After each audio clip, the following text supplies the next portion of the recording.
It was little more than a year ago that a puppy was brought to the shelter for homeless animals on New York's Upper East Side. At the same time, there was a young man named Tony Schwartz, who lived alone in an apartment on the west side of town. And Tony decided that what he wanted most in life at this moment was a dog.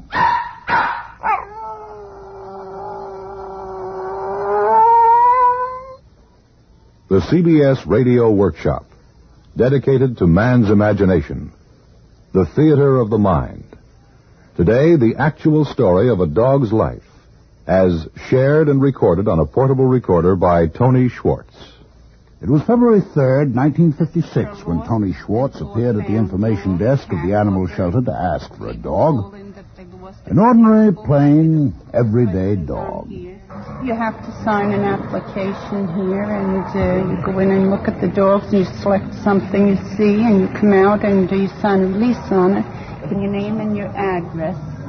When you come out here, you have to show identification of some kind, and we fill this out for you. You pay $3 and make out a license certificate, and you take the dog home with you. Tony was passed on to an attendant who took him downstairs to the room where the dogs are quartered. On the way, Tony explained he was looking for a nice, quiet, ordinary dog.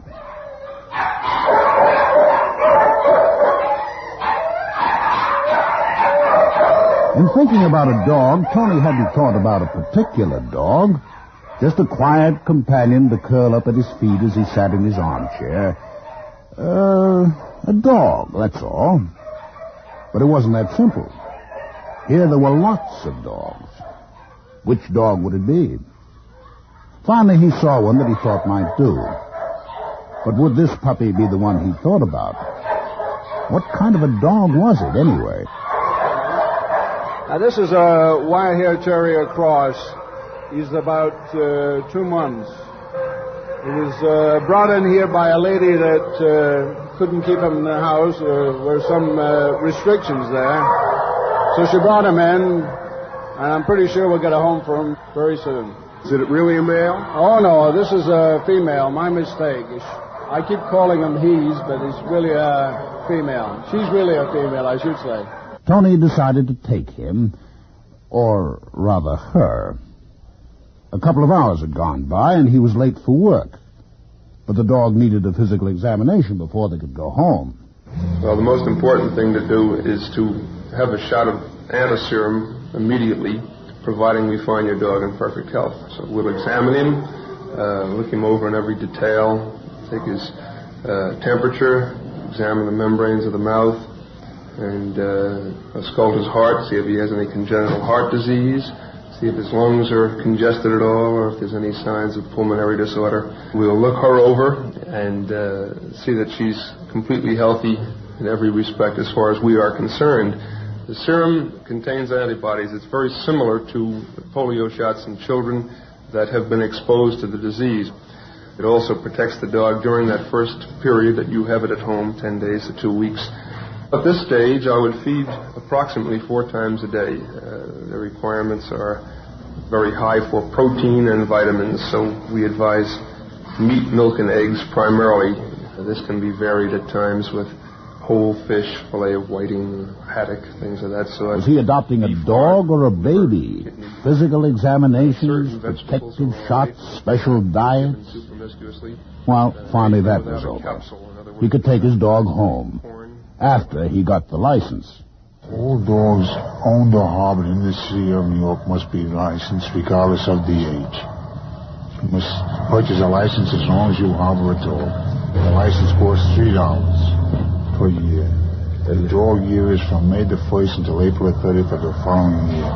I'd like to know sex, breed, age, and color, and any markings, the name and address of the owner. Tony filled out and filed the proper form and gave the man $3. In return, he received a metal tag with a number stamped on it, M7953.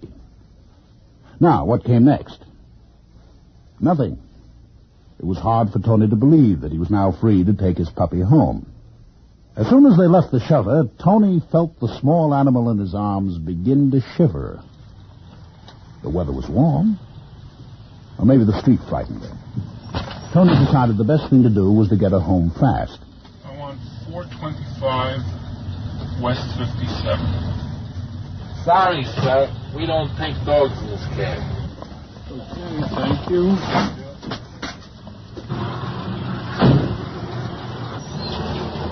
Well, if that's the way it was, he'd have to take a bus. Sorry, but no, we don't take any dogs. That left the subway. But the subway guard told him the same thing. So, Tony carried a trembling puppy 2 miles through crowded streets to his apartment. He finally set her down in the middle of the living room floor. She began walking around the room, sniffing at almost everything. Tony had a vague sense something was missing. Something was wrong. Maybe she was hungry or thirsty. Maybe she had... Well, Tony felt he needed professional help. He'd have to skip work today. He picked up his puppy and headed for the neighborhood pet shop. But on the way, Tony met his landlord in the elevator. Look, I hope that dog is housebroken. Tony hoped so, too, but he'd have to worry about that later. He went out into the street carrying the puppy in his arms. That's a baby. Look at that sweet little baby. What's his name? A name? But Tony hadn't even thought about a name. How do you name a dog? Well, he'd find out later. He's a cute dog. How come you didn't cut his tail? Clip her tail? What was that all about? Why should anyone want her tail to be clipped? And how do you housebreak a dog? Finally, they reached the pet shop. Well, I've got this little puppy. Yeah. What do I need for it? Do I need a bed or anything? Well, first of all, is the puppy clean? He hasn't got any fleas on him or anything like that, has he? No. If he wasn't clean, why, you can give him a dry bath. You understand? That would take the odors away on the puppy, and keep the puppy clean. Then, of course, you need a little collar for him. You want to break him into a leash and collar, which is very important. And I can give you a little leash and collar. Now, of course, you need a feeding schedule, too. And I've got one here. Here's your little feeding schedule. You can read it over. If you want to ask me any questions, I'll be glad to answer them. Do I need a bed? Well, you need a bed, yes. I would suggest a little basket with a little pillow in it. And you need a couple of dishes, one for water, one for food. Toys are very good. As far as toys are concerned, you can give them a little... Tony left with a bundle of supplies, a sense of relief, and an empty wallet. Arriving home again, he prepared lunch for the puppy. Well, there was nothing wrong with her appetite. And as soon as she finished eating, Tony decided to walk her right away. But when he tried to put the new collar and leash on her...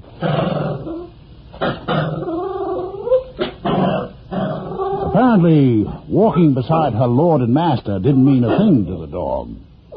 Tony had to pull her out on the street. He didn't even have a name to call her by. Now, that was the next problem. What would it be? Tony decided to find out how other people named their dogs. I figured I'd use the name Louie. My dog's name is Capers. I named him after a horse, which we have. My dog's name is Boo Boo. Boo Boo the Woodlands, and her name came from our place in the country, plus the fact of Boo Boo is known as chocolate, and that's her color. And my other poodle, which is the same color, and she's called Jolly of Jura. Well, she's a little broad in the beam, so we named her Fanny. Sir Lancelot. That was his pedigree name. Of course, it's been shortened. He's Lance now. Or Lancey, as the case may be. Lucky? How'd you name him? Some neighbors said, oh, what a lucky little dog to have such a nice home. Oh, I said, that's enough. Lucky's his name. I said, have it like. I wanted to give him a different name, but she gave him Lucky. Can't win from a woman. No, it's Lucky. I wanted to call him Buster or something like that, but he's a nice-looking animal. His name is Hollyhouse Philippe. The real French name, so we call him Flip Flop. What is his name again? Hollyhouse Philippe. We call him Flip Flop. Peppy. When we first bought him from Gimbel's, he looked like he was more dead than alive, and he laid there in a corner, so I just figured he has no life at all. We just called him Peppy, figuring that maybe someday he'll grow up to have a little life. Sinbad. He's the child of sin, and so we called him Sinbad. Button. Because he's as cute as a button. Timothy O'Tara. Finian's Rainbow. George. Demitas. We called her Susie. We didn't have any children at the time. And when this particular dog... Tony finally bought a paper-covered book, naming your baby. That evening he went through the lists of girls' names in the book, trying out each one on his puppy out loud. He was close to the end of the alphabet when he found the name. Tina. Yes, Tina. Tony and Tina. That was it. Now, what about this housebreaking business? Again, Tony sought advice. If you want to housebreak the dog, I would suggest some scent that we have here for housebreaking a dog. What's that stuff called? Well, sometimes it's called fire plug. It's very good, very good. Tony, if the dog makes wee-wee in the house, if you have to make him housebroken, you have to slap him with a newspaper. Then if he doesn't do it again, he's housebroken. I see. And if he does it again, what do you do? You slap him again and put him out. And then if he does it the next time, slap him out and do the same thing. But if he doesn't do it the next time, he's housebroken. It looked like time and patience were the answers. But while Tony was wondering where he'd get the time and patience, someone again brought up the matter of Tina's tail. Tony never realized that the issue of full tail versus no tail could be such a controversial one. I definitely think you ought to cut the tail. Why? Because you're spoiling the breed of the dog. The dog demands the tail be cut. The dog demands? Well, I mean the breed of the animal. So What do you mean by the breed? Well, this is a wire hair. And all wire hairs have a short, clipped tail. And this is the only one floating around in New York City with a long tail. You're spoiling the breed. All wire hairs have their tails clipped. You're spoiling the breed of the dog by not clipping its tail. Its appearance, at any rate. It isn't standard for a wire hair to have a tail waving in the breeze. It isn't right for a wire hair to have a tail waving in the breeze. I don't think it's very good to have their tails clipped, cause I think that they have enough of a tail, but if it gets too long, like when it's sad, I think, doesn't it go under their feet? Well, if it goes under their feet, it may drag along the ground, it may get dirty. And I know you can't clip it off and wash it, then hang it back on again. I don't believe in clipping dogs' tails. Why not? Because they're born with those and they have a right to them. Why shouldn't they have them? Wagging the tail is smiling. And why take their smiles away from them? The wag of a dog's tail is a smile. Tony's final decision was to leave Tina with a smiling tail. Tina gradually felt at home in Tony's apartment, but Tony's early plans for home life with the dog didn't seem to work out as he had expected. He had tried to train Tina to curl up at his feet after dinner. But it was only after Tony was comfortably settled in bed for the night that Tina wanted to curl up on his feet. And so with Tina in bed with him, Tony reflected that at least he wouldn't have to train Tina to bring his slippers in the morning. She had chewed them up. It was not only at night that Tina was getting away. One day she dragged him to a nearby hotel. Tony found out why. The place was full of dogs. These are obedience-trained dogs working toward degrees. And the first degree that you get in the novice classes is a CD degree, which means companion dog. The next degree is a CDX, which means Companion Dog Excellent. And the next degree is Utility Dog, which, of course, that's like receiving a college diploma. I'm Mrs. Gordon Young, and I'm president of the Poodle Obedience Training Club. And this is Mrs. Harding. An obedience training club for dogs. And Mrs. It suddenly occurred to Tony that schooling might not be a bad idea for Tina. But where could he enroll a dog without a pedigree? He went back to the shelter for homeless animals for advice. I have some problems with my dog. Well, we have what we hope is a very good answer to this. The ASPCA has training classes that they hold on Tuesday nights down at the Washington Irving Gymnasium. And you can take your dog down there, and he can learn how to walk, to heel properly, how to come when you call him, and how to stay in one place. What do I do? Do I just take him down there and leave him on Tuesday night? No. In fact, the whole theory of our course is that we train you to train your dog. So we put you on the floor, we explain to you what to do, and then from then on, you train the dog. And so Tina and Tony went to school. For graduation, you know, your dogs are going to have to do a 1-minute sit-stay and a 3-minute down-stay. So you are only allowed to give one stay. If you have to give twice, that is failing according to AKC rules. Just give your hand signal and give your stay command and leave your dogs. Are everybody ready? Stay. One command, and they're supposed to hold that position for 1 minute. Well, that would be failing, of course, but you've got a long way to go yet. Now, last week, for the first night, you were allowed to say the word sit when the dogs came to a halt. Now, tonight, I don't want to hear the command. I will say halt, you say nothing. But if the dog doesn't sit, spank him down and then pat him with the same hand, giving praise. All right, ready? Forward, my heel, good, fellow. Now, no command. Halt, spank, pat them. Good, fellow. Spank him down. All right, just watch over there, will you? All right. Forward, my heel, good, fellow. Halt, don't say anything, just spank. After a few sessions, there was considerable improvement in Tina's deportment. Tony even bought himself a new pair of slippers. It was then that Tony's girlfriend suggested that since Tina was going to school, she ought to be properly groomed. Tony wasn't too keen on the idea, but they looked up the advertisements. Grooming and boarding, air-conditioned, doctor in attendance, East 67th Street, by appointment only. Good afternoon. May I help you? Yes, I'm Mr. Schwartz. I called in. Oh, yes, Mr. Schwartz. You have Tina. You have an appointment to have her bathed and clipped. Will you have a seat, sir, and I'll call the groomer out. Fine. In a few minutes, Tony brought Tina to the groomer. I brought my dog here. I hope you can do something with her. Could you tell me whether you could take this dog and do anything with her?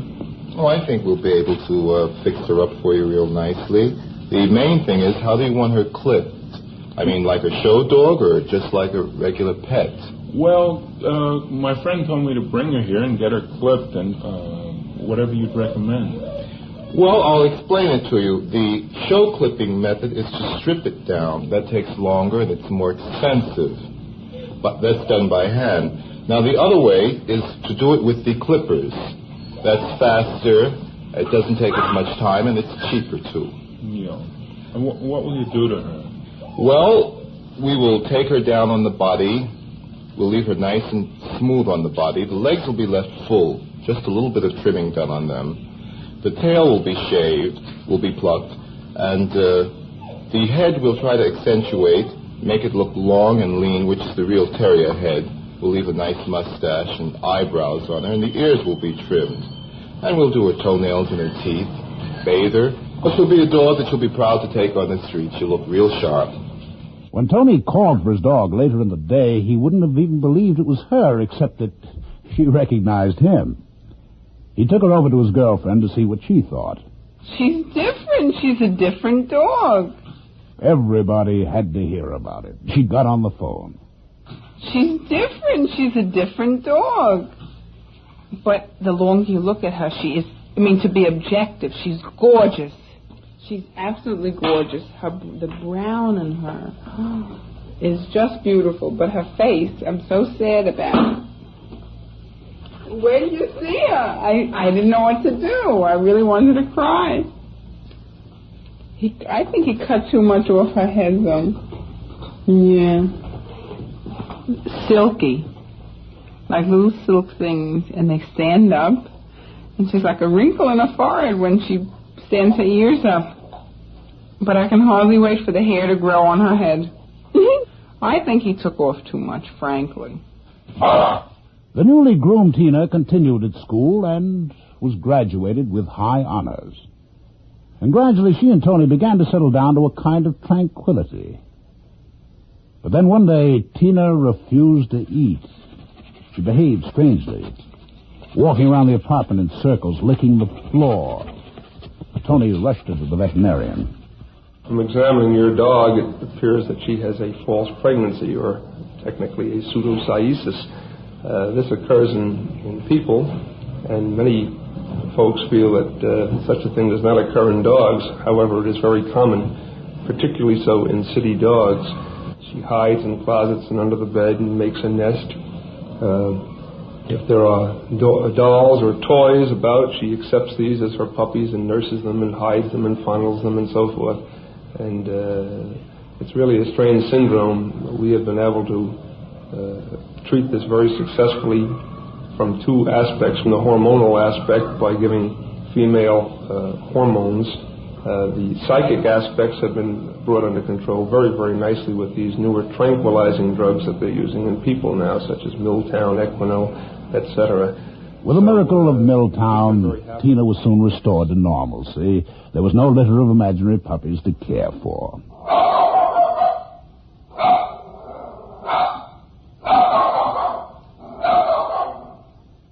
In the light of what we've heard, Tina has not made life simpler for Tony.